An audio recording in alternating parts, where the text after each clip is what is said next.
So this is something different that I'm trying here. This is my first time doing something like this. But when this topic came about, I actually started thinking about this in the beginning of this year when I started the semester. And it's because I started battling a lot whether or not to be using a lot of AI to do development and to help myself code. And just been battling that this whole year actually. Uh, and that's the reason that I decided to do this video. And this is my first attempt at doing videos like this. If you guys like it and if you guys would like to see more, please let me know. And yeah, with that being said, let's get started. So, in the news and everywhere in social media, and especially on LinkedIn, you guys have seen this buzzword being thrown around called vibe coding, right? Or this new technique called vibe coding. And definitely resonated with me because of what I told you guys before. I've been thinking a lot about this, and I wanted to just explore a little bit about this topic and just be able to showcase to you guys what it is, what some of my thoughts are, and if you guys have any thoughts of your own, please drop them in the comments. Wherever this video is gonna go, still working on that, still figuring that out. But let's start here. So the transformative impact of vibe coding and AI on software development, right? I definitely think that there's some huge opportunities here. Definitely can see some challenges, and let's talk about the future direction of this topic. And literally, we're going to talk a little bit about more about the challenges, but that's definitely something that I have definitely experienced when using or doing vibe coding, right? So the emergence of vibe coding represents a paradigm shift in software development, leveraging advanced AI tools to automate coding tasks. So as you guys can see here above me, here are some of those tools. I mostly use Cursor for my development, but I know that a lot of people use Lovable, a lot of people use Bolt AI. Um, Great tools to be able to augment your programming. Um, and yeah, I mean, there's other ones that I didn't mention maybe here. GitHub Copilot is one of them. It's given free to students. So that's something that's great also. We are able to utilize these tools for free. Cursor is a paid tool that I use. It's $20 a month, but definitely have gotten my money's worth for that because I've been using it a lot for a lot of the development that you guys see, a lot of the projects that you guys may see that I'm working on. Definitely, I'm using Cursor. So some of the key findings reveal like exponential production and productivity gains through AI assisted development. So what does that mean? When I'm using AI now to program, I can do some of the things that I wasn't able to do before.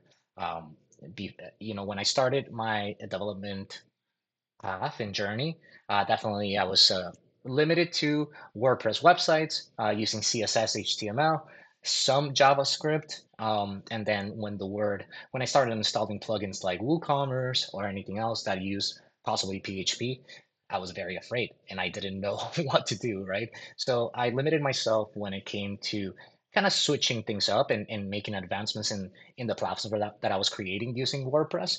Um, but with I was able to now do a lot of things that I wasn't able to do before, including some coding with PHP onto WordPress websites that use WooCommerce, which I didn't think I would ever get to do that. Um, there's also some significant risks when people are talking about vibe coding, right? We're talking about skill erosion, some security uh, so a lot of things can happen when you're coding and you're just letting an AI code for you, and maybe you're just not checking it every single time. I think that that's something to definitely look into, right? But let's talk about also a little bit about the future, right? And what is going to uh, come in the future with vibe coding. I think one of the things is definitely quantum computing is going to have definitely something to say about vibe coding. Natural language programming interfaces are going to increase and they're going to become more intuitive, using a lot of speech as well too. I see that a lot. And I have to definitely give this to my friend Maddie, that definitely has always talked about VR and AR in development environments. I think that that's going to be one of the things in the future to see. So let's move on to our first segment. So what is vibe coding, right? Let's talk about a little bit about the principles and the practices of that, right? So defining vibe coding is we can define vibe coding or the vibe coding paradigm as a workflow where programmers interact with AI through high-level instructions rather than manual coding. It includes natural language interfaces, autonomous code generation, and self-debugging mechanisms. So when you open up your IDE and you have either your GitHub Copilot or you have Cursor and you're choosing an LLM, you're already interacting with natural language there, right? There are also some of these different tools like Cursor, Bolt AI, have an agentic workflow inside of them as well too, where you can ask them to code something for you or start a project for you, and then they would just autonomously go ahead and create that project for you, create different files, code. Even some of these IDEs allow you to run commands on the terminal as well. Um, they also have the self debugging mechanisms, right? Where you can um, just select different code and be able to let it know that you want to fix the bugs that you see within your code. I do that a lot. Some of the LLMs within Cursor allow you to upload images too. So I'm able to take a screenshot of what I'm seeing either in my terminal or in the actual browser and be able to send those errors back to the LLM and help me debug and help me come up with solutions for those errors that I'm seeing. Uh, One of the things that we do have to talk about when it comes with this best practices is that accelerated development cycles, right? So that's one of the things that, and one of the biggest advantages that people keep talking about when it comes to vibe coding. It's that now the development timelines have actually accelerated so much that something that used to take, for example, 6 months before, now we're seeing reports of people doing it within 48 hours, within, even within a week, they're developing applications that took them very long time before. So that's something that is really great. And that's one of the things that a lot of people keep mentioning when it comes to, just kind of like vibe coding and what people want to see there. If I see something else here, Gitpod's enterprise implementations say that it has actually increased the production by 10x. So that's great. Developers now report spending 78% less time in syntax errors and boilerplate code.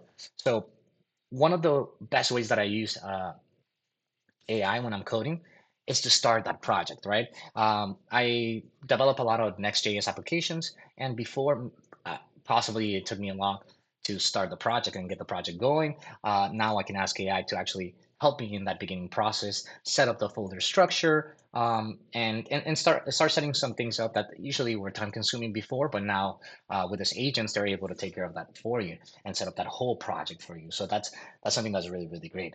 I think that that's one of the biggest advancements that we've seen in there. Um, I want to read a little bit here from a case study that I actually found that says in 2005, AI Engineering Summit demonstrated teams deploying production-ready applications in 48 hours that previously required 6 months to develop. Wow. If we're able to develop things in 48 hours that before took 6 months, I think that's definitely why there's so much buzz in social media and in the news and everywhere about vibe coding. So I love that. So yeah, those are the practices. Um, let's now talk a little bit about the challenges in this AI-driven development. Um, Definitely something that I've been struggling with a little bit, and I say since the beginning of the year. I started seeing myself worry a lot about software development, and I started thinking about AI and what I would say more the core of AI ideals, and then just was so happy and so proud that I can create these applications that I kind of forgot about actually AI, right? And studying AI, my neural networks, Python, like definitely sharpening up the skills. I was so enticed to use this AI, LLMs, and these tools to be able to come up with applications that I started forgetting that a little bit. So I started battling with that, right? And definitely that's one of the challenges that I see for AI-driven development. But let's talk a little bit about code quality and security risks. So that's one of those things that people are definitely talking about when it comes to this. So despite productivity gains, multiple studies highlight concerning patterns in AI-generated code bases. what does that mean, right? In some of the research that I did, I found that 34% higher incidence of memory leaks in C++ projects. Uh, Coding language that I don't fully know myself. I have done some research on C++, but you can see how that could be something that's very concerning. 22% increase in SQL injection. So that is very concerning. When we're using databases, we're handling a lot of data. Some of that data is very sensitive data, so we don't want to obviously have any injections on any of our database. And frequent violations of solid principles leading to technical debt accumulation. So this is something that I researched a little bit, and when we're talking about building these applications, developing an MVP, you talk about that debt, right? Technical debt. What does that mean? In the beginning, obviously, you're bootstrapping a lot of these applications, so people are actually putting technical debt, right? A lot of the founders for these different applications are actually coders or programmers, right? So they are putting in the time, which then adds up into that technical debt. So when you don't have those principles in the beginning, it might lead you to acquiring more of that technical debt by the time that you make it to a place where somebody is uh, seeding your company or making an investment. Then you have to show that obviously there's all of that debt that has been or that has to be paid back for the application to work, for the application to continue to continue in the future. Another thing, and this is one, the one that I was struggling with the most, is skill erosion and cognitive dependency. Um, Obviously, with this advancements, you need to use AI, right? If you're not using AI to program and to develop these applications, you're staying behind. But also, how you're using it is very important too. You just don't want to provide uh, or give AI all of the workload and for you not to do anything, right? It's very important for you to also be in that moment with AI as it's coding. One of the things that I do when I am coding with AI is that I always ask to explain the process that is going through and actually what is that we're changing, so we can understand the code as it's coming out too. In some of the research that I did, 41% decline in ability to manually debug algorithmic errors after 6 months of using AI, right? So not good. Reduced proficiency in low-level optimization techniques. So that's something that since we are offloading so much of that cognitive workload to AI, we're forgetting a lot of that stuff, right? And then obviously growing the dependency on AI for fundamentals tasks like API documentation parsing. So that's something that I definitely do use AI for, and something that I'm pretty sure before developers and yeah, and programmers had to look at that API documentation, read it, understand it, to then be able to implement things on AI. Now you can kind of scrape that information from a website, copy and paste it into the LLM, and then have it debug or help you implement that API. So it's kind of removing um, a little bit of that workload from you, which is great, but also it's removing you thinking about how that API is going to work, and you're letting the LLM make those choices for you, which maybe that's something that you don't want to do, right? Maybe you do want to be in that driver's seat and make some of these decisions. So something to look into for sure, and something that like I said, this is one of the main reasons that I even push myself and put myself out there and to create this video, because I've been feeling like that for the past year, right? Using AI to develop has been a great experience, and I have loved it because it has helped me become more confident, and also it has given me a place where I can create applications like that. But we definitely have to be wary of that cognitive dependency on AI. So that's something that definitely and I definitely want to mention Steve Shapiro when he has an amazing video on cognitive dependency, cognitive load, cognitive workloads that you're giving to the AI and how that affects you and how that is going to affect humanity. I definitely will put that link somewhere below here in this video, so you guys can also see that. One of I think that he was also an inspiration for this type of videos, where I can just talk about the topic and be able to be a little bit more confident in front of the camera and be able to sit down and put my thoughts on paper or on video and be able to share them with you. So I'm very excited about them. So, what are some of the emerging trends shaping coding in the future, right? This is something that is great. I think that right now we are in an awesome place when it comes to using AI to code and to program. But in the future, I think we're going to see some amazing things and some amazing changes that are going to happen for these new paradigms to be able to be implemented, right? So when it comes to quantum programming, I think that's one of those things that is going to come in the future, right? So when it comes to mastering superposition and superposition aware algorithms to solve problems. I think that's when you're going to see a lot of that shift also in programming and learning about using those techniques and integrating quantum coprocessors with classical systems. So that means we are going to be able to use some of our classical systems and leverage quantum computing to be able to, make our applications better, faster, and definitely that's one another thing that I had here too. Early adopters in pharmaceutical research have demonstrated 1,000x speed ups in molecular simulation tasks through current implementations. That's crazy, 1,000x with quantum computing. So definitely something that we're going to see in the future when we're adding these things. The next one is natural language programming ecosystems. So more and more, I start seeing people adding some tools to their IDE where they're not necessarily even typing anymore. They're just speaking to the LLM through text to speech, speech to text, and then they're able to implement code, have them, just talking to their LLMs. They're not even typing anymore. So when it comes to you actually having to type code, maybe that's something that in the future will be removed, right? You're just going to be talking natural language to the LLMs, and they're going to be able to just code for you, create applications for you. Um, I think that that's going to be so awesome, and I think that's something that people want to see in the future. And then obviously, these LLMs are becoming smarter and are being able to look at the whole code base, understand your project, infer a little bit more information that they do now. So definitely something to see. One of the next things is immersive development environments. And like I mentioned before, one of my friends, Maddie, he actually was one of the first people that I heard talking about this. He's always wanted to see the code, right?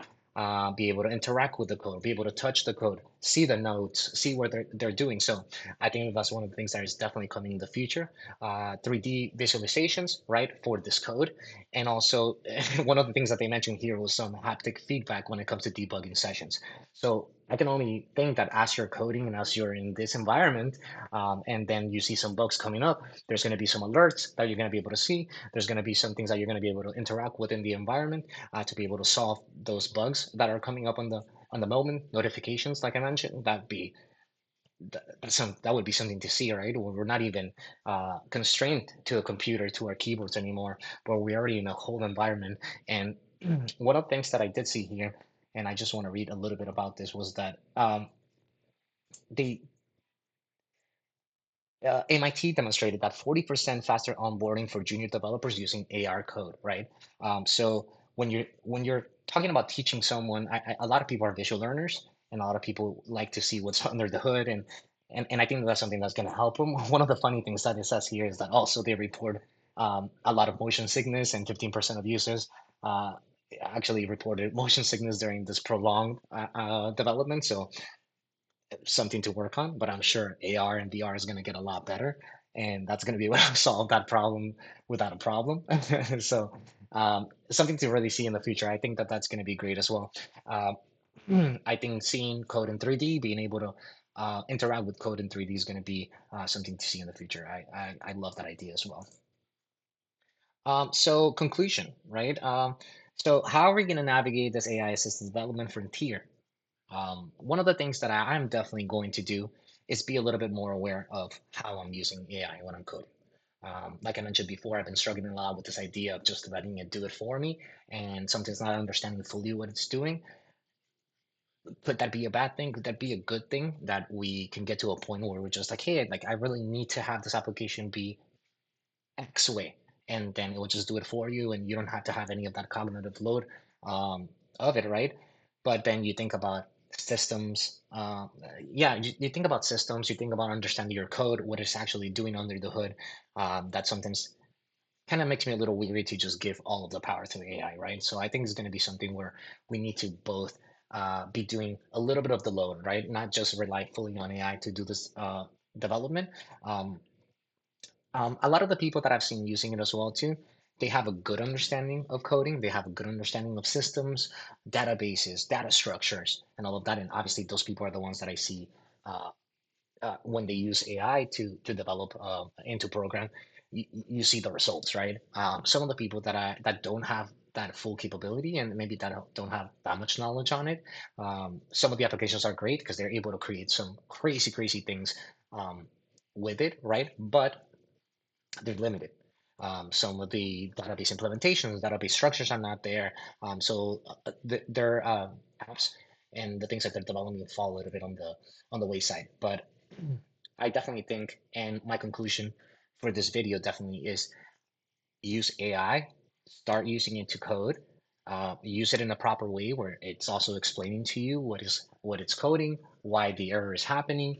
I think that's one of the great things that I've actually been able to do and being able to use AI for is to explain to me code, explain to me errors that are happening, why they're happening, why the solution that they are providing is the one that they did. I think that that's one of those things that it's gonna 100% drive the future. And yeah, I hope to do more videos like this. This one was a quick one. It's the first one.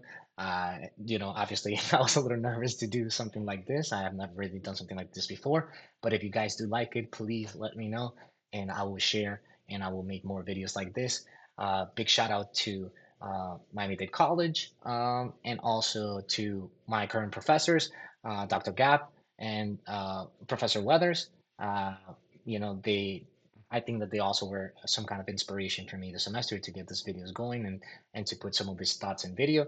And yeah, I can't wait to create the next video. If you guys have any other topics that maybe you guys want me to uh, talk about, research and explore, please let me know. But until then, see you guys later.